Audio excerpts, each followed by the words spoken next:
And now we stay around Asia and we go to meet some new friends from India.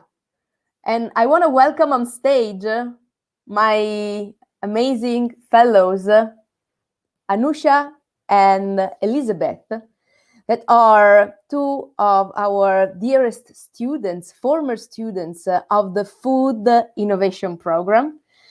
And today, let's say, is a kind of a big family reunion because our Future Food Institute, together with the Food and Agriculture Organization of the United Nations, the e-learning academy led by Cristina Petracchi, we are really connecting all our former alumni, farmers, scientists working around the big global network of FAO, the Food and Agriculture Organization of the UN, and then institutions, chefs. We have been talking this morning in Australia with the leader of the Chef Manifesto, the SDG2 Advocacy Hub. We have been talking about the connection between food and health. We have been talking about the essential elements we need to preserve to heal the planet and to care about our future in South Korea. So our marathon already started. For the ones that are connecting now, we are live on foodforearth.org, and this is going to be a very long lesson that we are broadcasting now from Italy, in Polica, the capital of Mediterranean diet. But now I want to welcome on stage Anusha from Edible Issue. I leave the stage to you because we want to learn more about what is happening in India, how you're tackling sustainability, starting from food. Ciao, Anusha. Welcome. Ciao, Sarah. Thank you so much for having us. Thank you for being with us. I'll let Elizabeth take in with the introductions and tell more about us. Thank you so much, Sarah, and the Future Food team for having us join in to be part of this marathon. It's really exciting for us because Edible Issues began at the Food Innovation Program created by the Future Food Institute. And since then, we've been researching the Indian food system since 2018, using publications, newsletters, workshops, conversations, meetups to share this information with the general public. And we're really excited to be here today with some incredible people from the Indian food system. In India, an array of forces shape and affect how we eat, right from agriculture, environment, politics, trade, business, sustainability.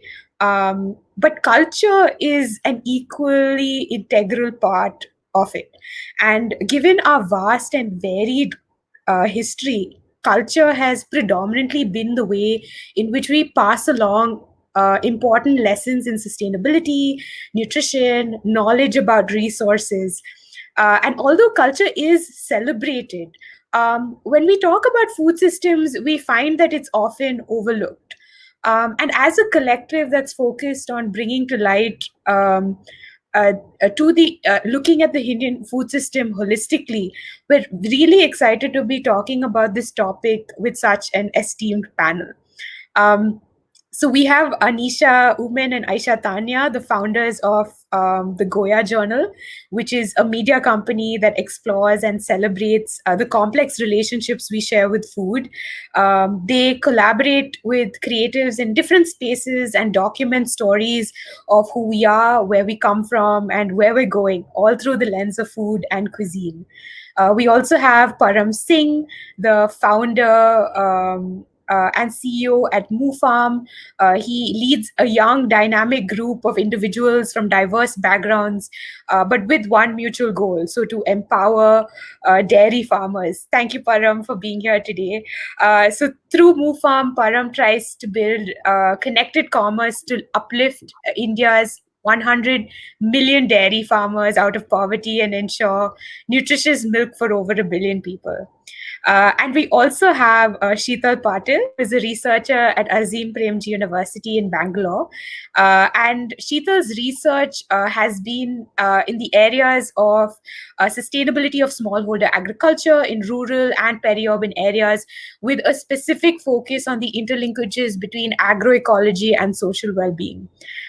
So we're really excited to have all of you here today to talk about our edible issues, right from agriculture to culture. And we're going to start ground up.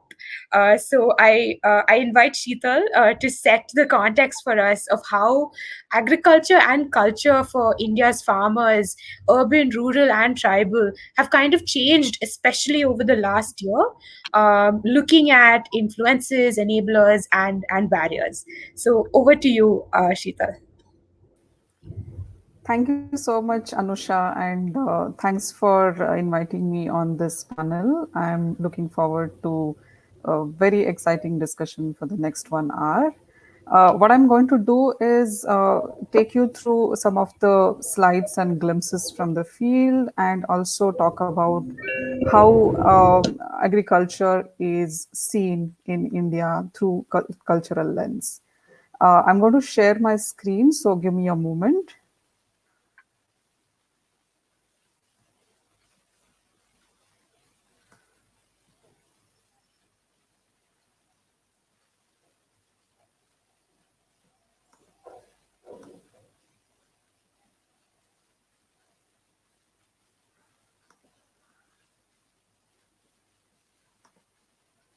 I hope it's visible to you all. Yes.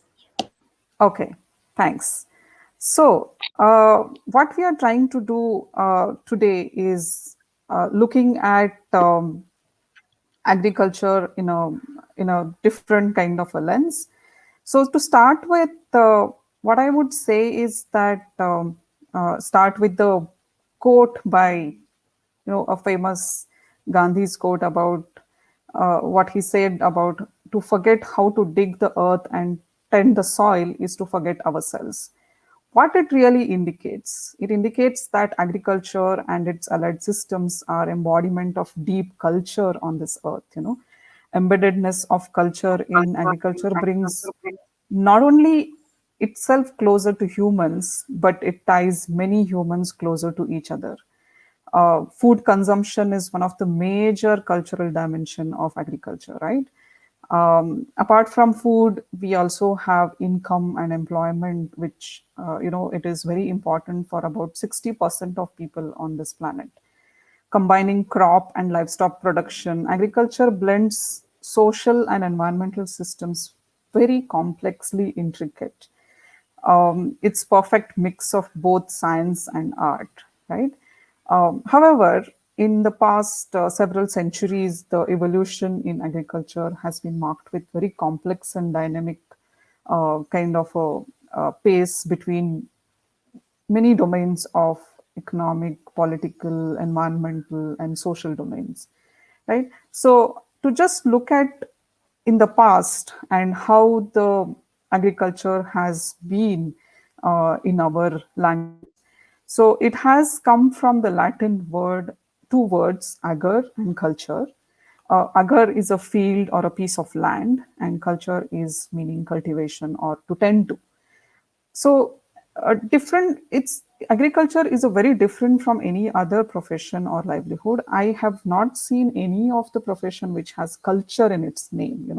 So agriculture here doesn't mean only agriculture, but it embodies also um, uh, horticulture, apiculture, sericulture, all those kind of things which are allied to agriculture. So any other profession you take, there is no culture in its name itself. So how we know from the name itself that field and culture has been very closely connected with each other. As I said, it's a blend of crop and livestock. It integrates ecology and society, and also it has space for culture and a little bit of commerce. And over the centuries, as I mentioned, that it has been very dynamic process to evolve all through agricultural activities. So we come here to see how there is a disconnect between agar and culture, and what has, uh, or vice versa, also culture from agar. It has been through lots of factors. First of all, the land use change, diversion of water and other different natural resources. We have been extensively and intensively been cultivating in a monoculture. We have been only dependent on externally sourced inputs, be it in a kind of a material input or in terms of investment in capital terms. So it has been like we have distanced the landscape of production and consumption. That is how the disconnect between the agar and culture can be represented as. What has led to this disconnect? We have been overemphasizing the material prosperity over the subjective and human and personal kind of a well-being. We have been relying largely on future markets. We have been seeing that if I grow this kind of a crop now, how much will I fetch in the market when there is a demand, or there is a good kind of a time for me to go and sell in the market. We have been experiencing a lot of easiness to on access to fossil fuel based kind of a products are so easily available now than, say, food, for example, for us. Population explosion has been the main kind of a factor where we have seen has driven agar distant from culture. We have experienced increase in income, not of farmers but other population which have been not engaged in farming. So they have the power or the capacity to purchase food. And increasingly, when we have started working away from home, the cooking and the food consumption also has been away from food. So this is where the disconnect has been happening, along with invasion or new technologies, new ideas coming into agriculture and taking the space of people's hands working on the farm. Why this disconnect is a problem, why it should be a problem to a country like India. There has been lots of studies and lots of projects and initiatives which have looked at how health and disease has been the problem. Nutritional imbalance is the problem. Today, we see more than 200 million people, close to 200 million people in India undernourished, largely most of them being children. There is a issue of hunger and poverty. Today, our plates have maximum 2 or 3 different varieties of food item, as compared to earlier times where people used to have 10, 12 different varieties of food throughout their day. And not to forget climate change and global warming. These are the problems we have been facing for decades and if not centuries. So, are there any solutions? And yes, there are solutions. There are different kinds of ways people are experimenting, people are exploring, not only scientists and academicians who are looking towards new and innovative methods of alternate farming systems, but also farmers themselves, practitioners, civil society, individuals. Everybody is looking towards different ways of accessing food, growing food, and also connecting with culture through food. There are efficient supply chains that we have seen through innovative systems that people have brought in. People have also talked about how food should be accessible and affordable. It shouldn't be like certain sections of society have the better access or can afford the food, but also it should be inclusive in all sections of society. We also have alternate farming methods which are kind of in presence now, which are agroecologically inclined. People are thinking about how it could be friendly to the environment also, and also to the human health. What is locally suitable, the concepts of food security and food sovereignty and justice and food right, all those things, not only the scientists and academicians are exploring, but also people themselves.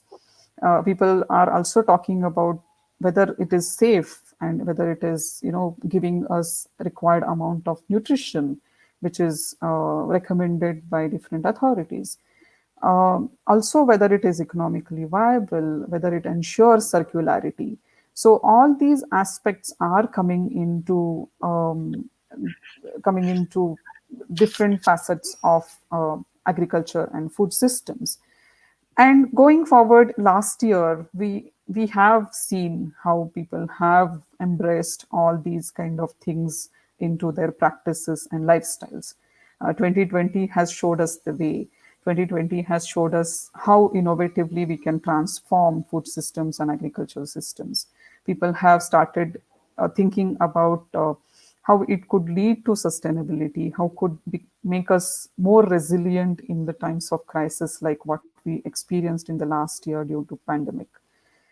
We have also seen people adopting not very easily, but trying to adapt to these sustainable practices which are friendly to the environment and the humans. Um, People have also started valuing farmers, their job, their land, their work. So these values and narratives have been coming from the field when we talk to people about uh, their views about food and access to food. And collectively, there is a lot of response to this crisis that we have seen. So, just to end with, what I would say is there are lots of challenges for the food, for the future of food, but there are also opportunities. So, innovative approaches based on renewables, collectives and collaboratives, sustainability will fill the widening gap between the culture and agriculture. I'll pause here and thanks so much. Thank you so much, Sheetal, for painting that very beautiful picture about the disconnect between agri and culture, and really setting the context in terms of everything that we would really be hoping to touch upon in this discussion throughout. Thank you so much for that, Sheetal. So, what follows now would be just a generic discussion with the rest of the panel, where we also have a few questions. And if the audience who's watching this also has any questions, please feel free to comment so that we can also pass this on to the panel. So to start off with, one thing that we talk a lot about is with edible issues, or even with anything in the food system nowadays, is about sustainability. And we mention economic sustainability, there is environmental sustainability, and there is definitely also social sustainability. But what we'd like to also address today and also bring forward is the topic of cultural sustainability. Using culture as a key to reconnecting with your land and resources. So I would like to start off by asking the panel, what does cultural sustainability mean to you? Anisha or Aisha, do you want to take this first? Hi. Hello. Hi, I'll go first. So when I think about cultural sustainability, I think that a huge part of it is revisiting practices from the past, especially in the culinary realm, which can inform so many of our sustainable goals for the future. I know we say this a lot that for the future of sustainability, we need to look to the past, but I think it's true for the culinary realm, a lot more than it is true in, at least it's the truest in the culinary realm, let me put it that way. And if you look at regional cuisines, there are so many examples of this. And as an editor of a food magazine, we get to read a lot of these articles that really, highlight this point beautifully. We recently had a piece by an author called Sumanna Roy, who wrote a beautiful piece about a kind of cooking that she calls bata. And this is an East Bengali tradition that she writes about, and it's a form of cooking using a shilpata, which is a variation of a mortar and a pestle, and using little bits of scraps and leaves, edible leaves that have been foraged to create really tasty morsels that may otherwise have gone to waste. For example, she talked about using edible leaves, watermelon rinds, garlic, chilies, and so on to create something extremely flavorful and nutritious. And in another example, she had talked about leftover rotis and garlic and salt and red chilies being made into a paste that was extremely delicious again. And I think closer to home, I'm from Kerala. Anisha is from Kerala as well. And I think that our food also has sustainability kind of built into it, in very subtle ways. One of the dishes that's very popular in Kerala is called Chapichurra, which is you take this really delicious fish curry, which is made with coconut and a lot of spices, and you usually make it in an earthenware pot, and you leave this curry overnight, and the next day you throw in some rice. So this is the leftover curry that you would leave overnight, and then you throw in some rice and you mix it up and you eat it in this earthenware pot, and the curry has fermented just a little bit and the pot lends a lot of flavor, and it's an absolutely delicious meal. There's also something that we call Paramagani, which is again similar. You take rice gruel and you leave it to ferment a little bit overnight. And then for breakfast, you add a little bit of bird's eye chilies and salt, and it makes for the most flavorful, nutritious breakfast.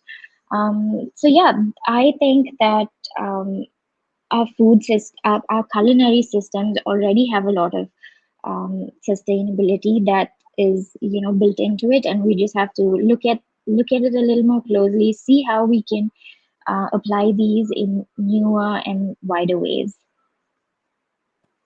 Thank you so much, Aisha, for sharing those beautiful examples. Param, do you perhaps want to tell us more about what your version of cultural sustainability means? I think, from how I see, especially because we lead a very hyper growth tech startup, Move Farm, how I see cultural sustainability is also keeping it local and connecting people. I think the challenge sometimes we all face, when we talk about local food system, we have food that actually travels around over 1,000 kilometers and then consumed at the same place, right? So you can take, for example, sugarcane, right? And while we were talking about the food, I remember the days, when my grandmother, she used to make condensed milk and add jaggery, and it will be an alternate for chocolate, right? So keeping it local, and the only way I think it's possible, and because we talk about sustainability, it's also about what the consumer is after. Consumer wants quality, safe, efficient, but fast turnaround at a best price. So is it possible using technology we can connect people locally within the same region and give them those alternatives that they used to had in the past during their grandma's time, and still pay for it while securing livelihoods and making sure that these farmers can also earn, and the food doesn't need to travel over 1,000 kilometers to be consumed at where it's supposed to be consumed. So that's how we see as a tech platform, the future of food. Yeah. Great. Yeah, thank you. Thank you so much. Again, a lot of delicious recipes coming from our pasts here. Sheetal, do you want to perhaps tell us what does your version of cultural sustainability mean? Yeah, as Param and Aisha has already pointed out about how locally sourced kind of ingredient and food means a lot to cultural sustainability. Also, I would like to add another aspect to it was about diversity, um, being having your plate colorful, or having it filled with lots of varieties of things, not at once, but at least throughout the day. We need to have that kind of a balance in our plates.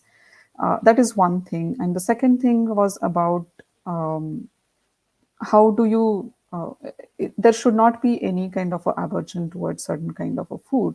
We have seen, for example, in case of ragi, how it used to be ragi, which is a small millet, and very heavily consumed in South Indian kind of states, it used to be known as poor man's food, which was one of the conceptions, right? So there was a lot of aversion towards consuming ragi in elite homes and a certain kind of sections of societies. But now that time has turned around and people have started looking at the benefits and realizing the benefits of consuming ragi, and it's not been now considered as a poor man's or labor's or a worker's food. It has been the main ingredient of a lot of people, be it in upper, middle, or lower class societies. So, to have food in its total value and benefit that we want to accrue from it is something which comes from the cultural perspective, right? So that is what I just wanted to highlight. There are many such examples about, I'd like to. Oh, yeah, yeah. Please. Thanks so much, Sheetal, again for mentioning that. I think the inherent respect that comes for food from our culture. One of my favorite cultural movements that we've learned also about from the West is this movement called "Don't Yuck My Yum," which talks about how can you, really learn to respect and just like respect each other's food choices, no matter how different they are from yours. Anisha, do you want to go next and tell us about your Yes, version yes. of cultural sustainability? I wanted to talk, Aisha and I, we have the privilege of running a food and culture publication. So that puts us in this really special position where we get to have stories and we are privy to stories that of cultural sustainability in agriculture and across many aspects of food in different pockets of our country. And one of the most interesting stories we ran last year was by a writer named Sharanya Deepak, and she wrote about a farming system in Goa. To pick up on what Aisha said about looking back to look forward, the farming system dates back 3,500 years, and it's about a traditional farmland that's very specific to Goa. And, if I were to set some context here, Goa has a very complex system of farmlands and water channels where seawater goes almost 40 kilometers inland. And for anybody in agriculture, we know that salinity is one of the largest threats to food security in the world. And India specifically, we rank number 2 in the list of nations threatened by soil salinization. And to that, this this Goan farming system, it's called the Kazan. This offers a very unusual answer, and it's an answer that we've had with us all along, but is limited to certain small pockets of our country. And what the Kazans do is that they channel sweet water into salinity hit wetlands. And this allows certain varieties of rice that can withstand soil and salinity in the soil and brackishness in water. And this variety of rice actually thrives in this environment. And these varieties of rice that are actually they're centuries of years old, the production in Goa is dwindling such that there's only domestic consumption. And the larger markets outside are not aware of it. Even the commercial market within Goa is so small. They barely make enough and grow enough for consumption in their own homes when it in fact could offer a global solution to a problem that's being faced by countries around the world. So we've been privy to a couple of stories like this that are full of examples of sustainability built into our culture, built into agro systems, that I feel deserve a wider audience, and that in fact we could benefit with the wider audience. Just wanted to pitch in with that.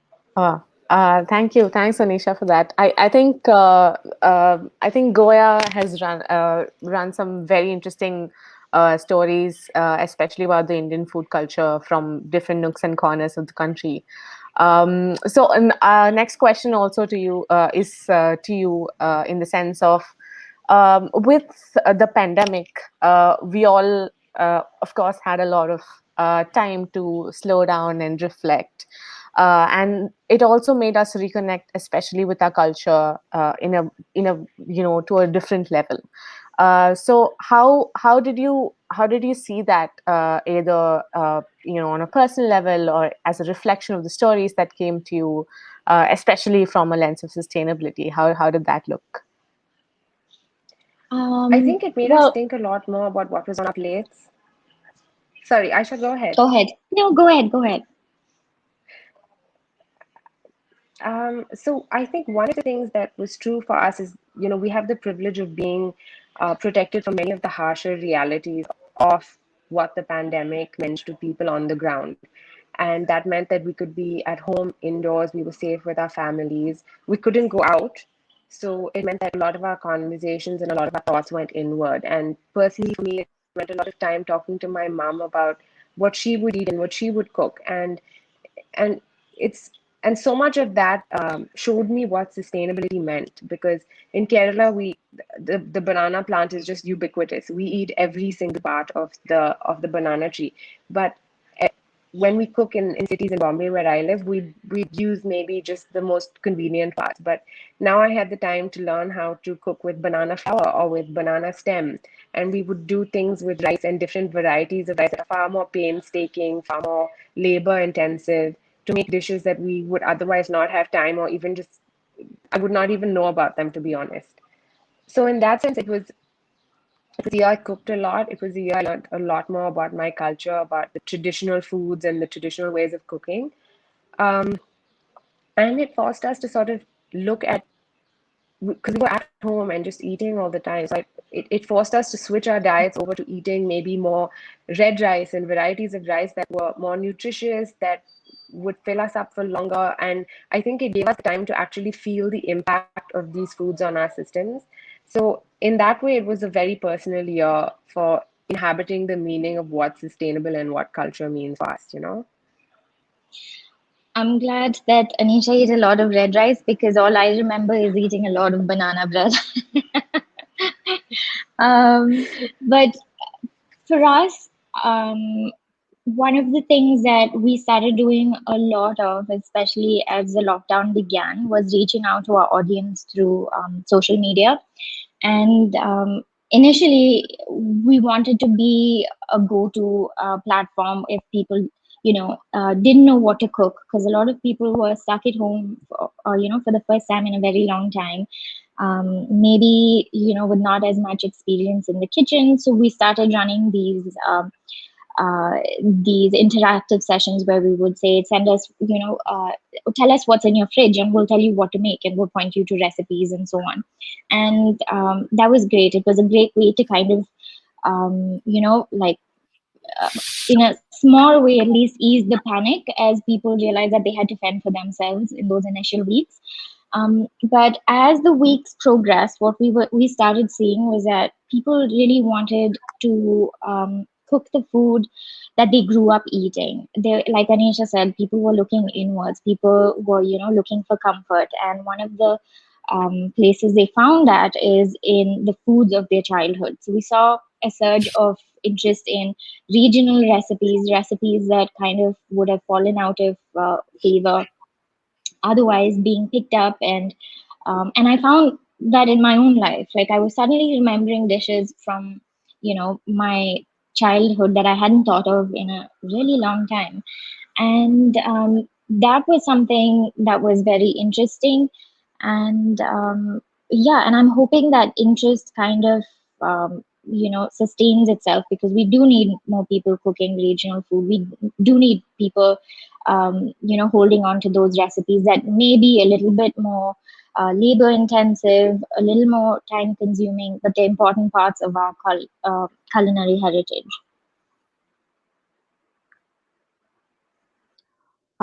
Thank you. Thank you so much, Aisha and Anisha, for that. I think if anybody from India right now is watching this, please kindly stay safe. And we realize that the privilege of us having being able to have these conversations. So if you're watching this, please kindly stay safe and stay at home. So one of the interesting aspects, I think, that we also spoke about, I think, when we did an event with Goya last year, when it was just then that lockdowns had begun was also about how this reconnection to our food was not just happening from the eating or the cooking level, but also to the growing level. Like we saw that there was a very renewed interest in also picking up, like people trying to grow their own food and picking up from there, almost as a knee-jerk reaction to what was happening with what was available and what wasn't available. And I think that was a very interesting thing that came out of it. So to shift gears a little bit and go back to tradition, but at the same time also embrace modernity. My next question would be to Param. So Param, technology, is often touted to be the enemy. So how do you at Move Farm tread the fine line, find balance between balancing tradition as well as modernity, and how do you really ensure sustainability at the scale that you operate in? Right. Thank you. So I think just before I start, I think maybe it'll be great. I can briefly explain what we do at Move Farm. So Move Farm, we are building a hyper local connected commerce for the dairy farmers with nearly 80 million dairy farms in India, over 100 million dairy farmers. Lots of lives depend on dairy. Livelihood is significantly dependent on dairy in the country. So when I mean hyper local connected commerce, we have built a mobile application where farmers can actually connect with e-veterinarians. So they can actually connect with the veterinarian doctors using a mobile phone. So, going back to the COVID time when we launched the application last year in April, the first thing we did was we built actually a community where farmers can, on Facebook, they can connect with us and they can raise queries because they had no opportunity for the veterinarians visiting them at the farm. So what we did, very simple, we built a Facebook community so farmers can actually have a group where they can ask queries, questions around their animal or cattle health. That was so much benefit to the farmer. We can see over 20,000 farmers in less than 90 days joined the platform, and we had daily so many queries. Farmers wanted to speak to the veterinarians. They were able to exchange chat messages on the group, but not still able to show their animal or cattle while they were there, which led us to build last year in September 2020 e-veterinarian feature on the mobile application where farmers can now actually call the doctor. They can do a video call, they can do a voice call, they can chat, they can take a picture, they can send a voice note, and all that information gets recorded against the cattle health timeline. So we are also getting a cattle health timeline for every single problem that the farmers have around the cattle. So that feature got launched in September 2020. We also saw farmers struggling for buying and selling cows as well. They wanted to have a better breed cow because, as you know, the better breed leads to more milk, both nutritious as well as more quantity. We built cattle trade feature on the platform. And very recently, just now, we're building the finance for the farmer. So we have seen from 20,000 farmers in mid 2020 to now over 600,000 farmers join the platform. So you can imagine when we talk about traditionality and the technology, they can actually both marry. Where farmers in the past were actually had to call a veterinarian, they on average paid 400 to 500 Indian rupees, about 10 Australian dollars, 8 US. Now they can actually make that call for just 25 Indian rupees to the veterinarian. So you have actually cut down the cost for the farmers from 500 to 25. So that's where technology can actually play a very pivotal role, not only solving it where you are, but also at a cost at which we can solve the problems. From our experience, we are now able to solve 7 of the farmer out of 10, 7 problems using a e-veterinarian call for the farmers. So we look at then the challenge around, again, from a technology point of view, farmers on average wanted to buy 1 cattle a year and also sell a cattle in a year. So typically they would buy a cow in the 2nd lactation and sell another cattle within the herd in the 5th or 6th lactation. So the farmers have to depend on the local brokers and the traders. You can imagine their visibility was nearly 10, 20 kilometers. So where would you sell a cow if your only visibility is about 10, 20 kilometers? Whereas the traders had a higher visibility, they were operating at a district or even at a state or interstate. The traders were able to make a lot of money again, especially at the times of the distress sale, when the farmer has to sell the animal during a distress period. Now, the farmer's visibility using the mobile application is India's over 600,000 villages. No longer those 10, 20 kilometer visibility of the villages where they can actually sell or buy an animal, which means they can able to induct a better animal while also receive a better price when they go out and sell the animal. So, and we have seen that also bringing a lot of new farmers on the platform, because as I said, in India, roughly 80 million farms, 25 million of those are in the organized sector, and an organized sector would do 1 buy 1 sale transaction at least in a year. So again, what they were doing before, we're just complementing it for them for a better livelihood, sustainability, also bringing, we're helping them reach out, because our vision is to build a hyper local connected commerce. So help them link not only those 10, 20 kilometers, but actually the farmers across the country. As we progress our journey, we are now looking at how do we build finance, how do we do insurance. Just to a point worth mentioning, MoveFarm also built a cattle facial recognition algorithm for which we won a global award. And how this cattle facial recognition is helping the farmer is by bringing trust between the insurance company and the farmer. If you know, in India, only 9% of the cattle is only insured at currently out of the 300 million cattle in India. So again, the insurance company is not very comfortable to insure, and the farmer also. So I think, again, using technology, we are bringing transparency in the entire ecosystem in the dairy in the country. We have seen that now farmers feel more comfortable getting insurance when they buy an animal through the MoveFarm platform. We also able to give after sale, like as we say in a business, after sale service to the farmer. So now when the farmer do a transaction on a MoveFarm platform and buy or sell an animal, they can actually have the entire e-veterinarian subscription. So imagine in the past, before this technology, the farmer has to rely on a broker and a trader. Broker and trader is not in the business of after sale. They're in the business of a transaction.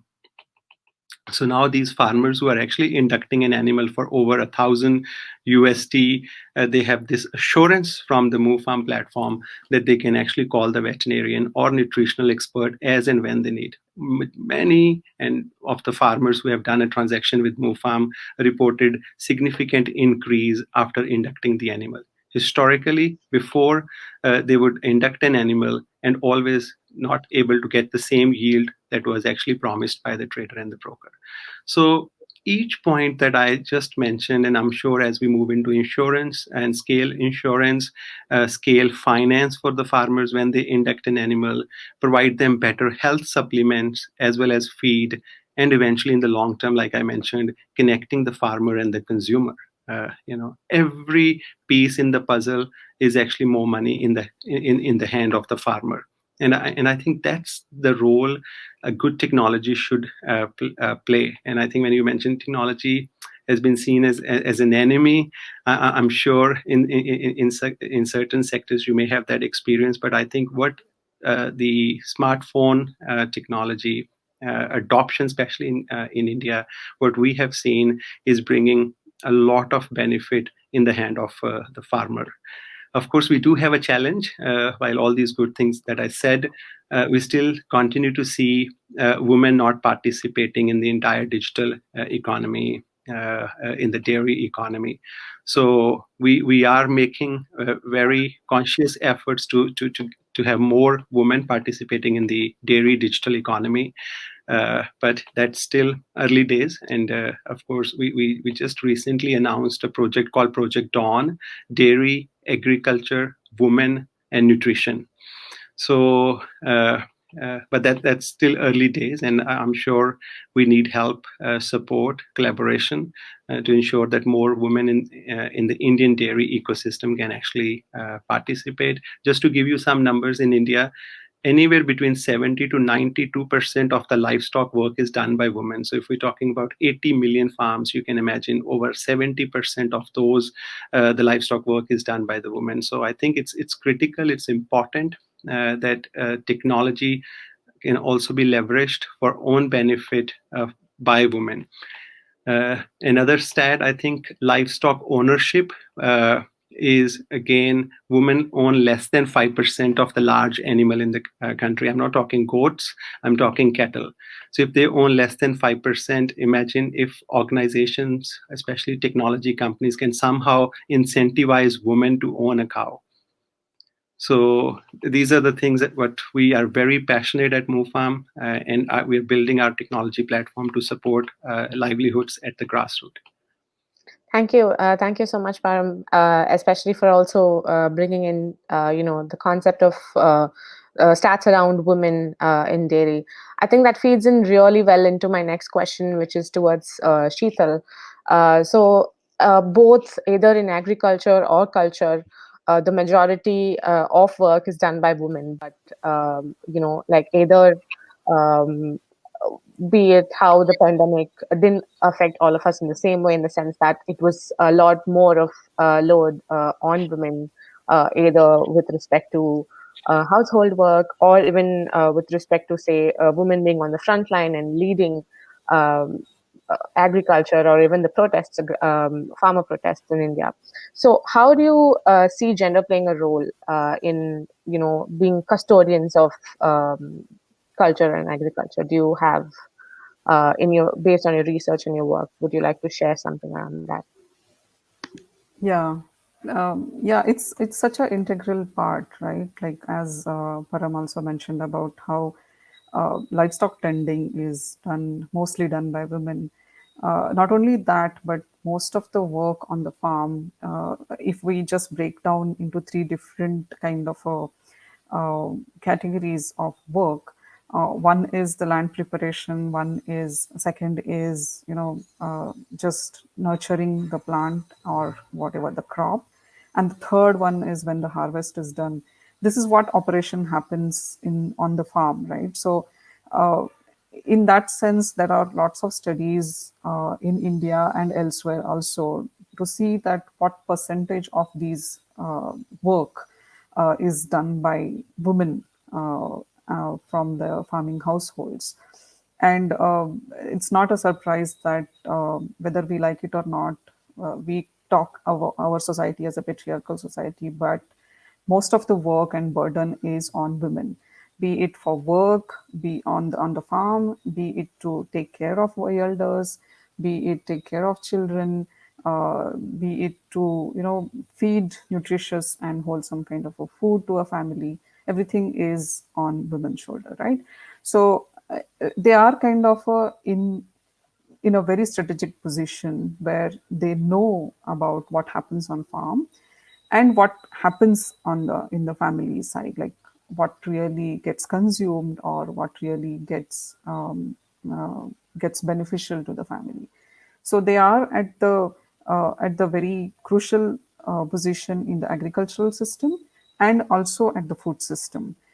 Though we have seen that in food system where when the food comes out from farm and enters into market, we don't see any women players there. But I would like to mention, and very happy to mention, that there are so many of these farmer producer organizations, farmer producer companies, which are coming with women as leaders or members, or only women farmer producer companies and organizations which are coming forward to collectivize, to aggregate the produce, to market, to negotiate, to do value addition and those kind of things. So there is a lot of recognition now about women's role in farming and also many other processes related to that. But what happens is that we don't have as also Para mentioned about only 9% women owning livestock. Similarly, even land ownership, only 15 to 16% of women or the land holdings are owned by women in India. So there are lots of social and cultural dynamics behind it, why women are not recognized to be, land owners, or not given the right to own a land. Leaving that aside, what I would like to really emphasize on is that what is really required to do going forward. There are lots of uh, things which we say right now about women's work being not valued and that kind of a thing. But also in terms of research, I feel that there is a gap. There is a gap in, either research or a crop or technology being not really women or gender friendly or gender neutral, for example. So there is a lot of, I think, work needs to be done in that space. And I'm very happy to know that MoFarms is working towards doing that with their project. Also, I would like to highlight certain things about, in different societies, how women play a role. So, as I said, in tribal farming belts or even rural farming areas or peri-urban and urban farming spaces, we have seen women taking leadership kind of a role and doing a lot of activities collectively or individually. In tribal farms, we have seen women taking a lot of lead on growing nutritious food for their families, engaging in nutrition gardens, looking at the schemes that government and other civil society organizations offer them to benefit of them and their children. So in tribal farms or in tribal households, there is a lot of things that women take lead kind of a position and take decisions regarding at least, what to grow on farm, how to consume it, how to process the food which is coming from their farm, and what is beneficial for the society, for the family. In the urban or peri-urban spaces, also we have seen that, lot of women coming forward to grow their own food for various other reasons. Like they have been now realizing the dangers of consuming food which is laden by different chemicals and pesticides. So, recognizing that fact, they have coming forward to see how they can get into the space of growing either individually on their backyards or terraces or balconies, but also getting engaged in community farming spaces, collectively organizing themselves to order or get food or vegetables and fruits from nearby farms. So those kind of examples are kind of inspiring. The space between these two, so what I call is the forest dependent tribe and the urban tribe, space between these two is something which has a very, very crucial amount of work to be done. So this space is really between urban and tribal, so where the rural landscape gets highlighted. There we see a women's agency being not really recognized, not really brought forward to take any decisions, take any lead on doing lots of work.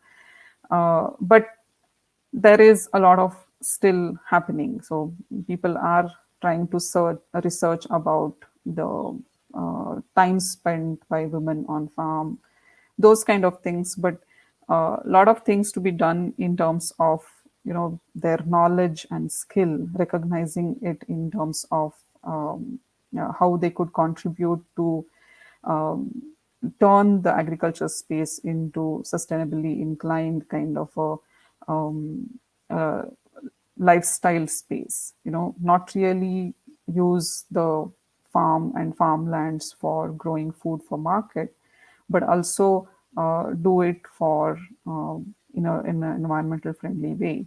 So women have that kind of a knowledge and skill, and we have seen traditionally how that has been highlighted in the literatures and in the texts. Uh, as Anisha and Aisha were highlighting that, going forward is also looking back and learning from that. So this is what is required in also in terms of recognizing gender role in culture and agriculture. Thank you so much for laying that down very succinctly, Sheetal. That was like really interesting to know also about different aspects of agriculture and the role women play in there. So doing a quick time check, I think we have a few minutes before we wrap up, and I also see a couple of one question from the audience. So before we go on to the question from the audience, would just like each of the panelists to go really quickly and answer one question, which is, how do you see in your preferred food future, like let's imagine this is utopia. In your preferred food future, how do you see a symbiotic relationship between agriculture and culture? Anyone who wants to go first can. I can go first. Yes, please, Aisha, go ahead. I think, like Sheetal also mentioned, I think it'll be really lovely if we could have less of a dissonance between agri and culture, like she put it. Um, I think this is slowly changing today, and running Goya, we get to have we get front seats to actually watch this happen. That farmers are starting to be, their role in food culture is starting to be recognized and appreciated. A simple example is how we do on our social media channels, we do shout outs for small farms, and they're always met with so much enthusiasm and such positive response. So I know that there is space for that, and this is only going to keep increasing, but I think there's still a long way to go.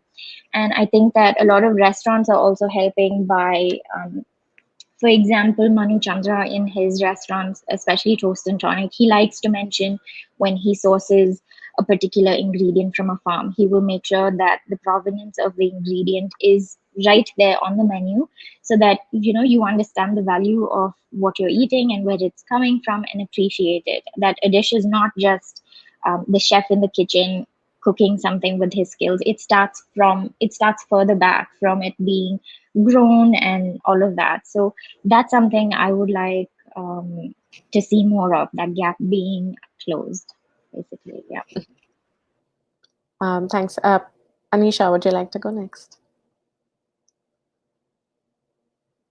Yeah, I think something that I think both of us, or maybe all of us, would like to see is that the future holds and recognizes and rewards the role of women more. And I think both Sheetal and Param drove home that point, talking about the contribution that they make in the agricultural labor force in terms of livestock farming and how much they actually own. That disparity is staggering. And over the last decade, more men have been migrating to urban areas, and there's what they call the feminization of the agricultural sector. And hopefully, the future means that the role that women play will be more front and center, will be more recognized and rewarded.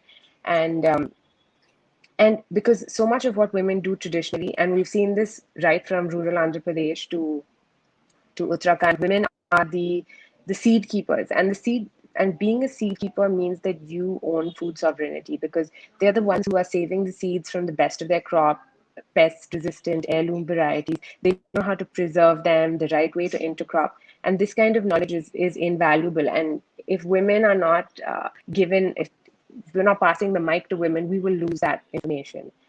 And the same is true for cuisine, because it's women who cook with the indigenous local ingredients, who understand medicinal properties, the rules of foraging. And with rural homesteading culture being so much a large part of India, it means that most families grow their own food, and it's women who keep their ears to the seasons, who understand what kind of cross plantation to maintain, what kind of cross plantation will maintain the equilibrium of these ecosystems. So hopefully a sustainable future will mean a larger role and a larger presence of women. Thank you so much, Anisha. Param, would you like to maybe chip in for about 30 seconds? We've been noted that we're almost out of time. Sure. No, I think just a quick one, mainly the livelihoods and sustainability for the farmers. Someone just told me a few days ago at a forum that even the small farmers who have 2 to 3 acres of land, 70 to 80% of their household, the things that they eat, come from outside and they grow. For example, the farmers in Bihar would actually buy eggs from Punjab and sell their own eggs for a better price. So you can imagine, I think what we really need to do is to ensure that where those farmers are, by connecting them to the consumer, bringing transparency, traceability, if we can help them actually increase their livelihood. So I think that's my closing remark.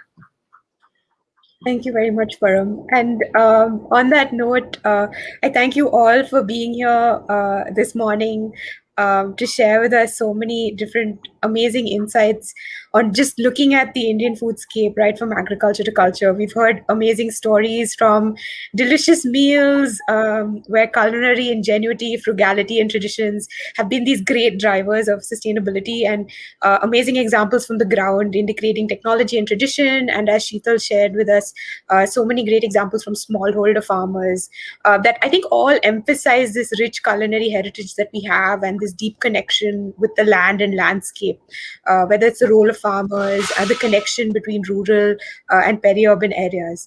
So thank you for joining us today, and I hope everyone stays well and stays safe in these unpredictable times. And thank you to the Future Food Institute and FAO for this opportunity to share our thoughts. Thank you. Have a great day, everyone. Thank you. And next, we're flying to China.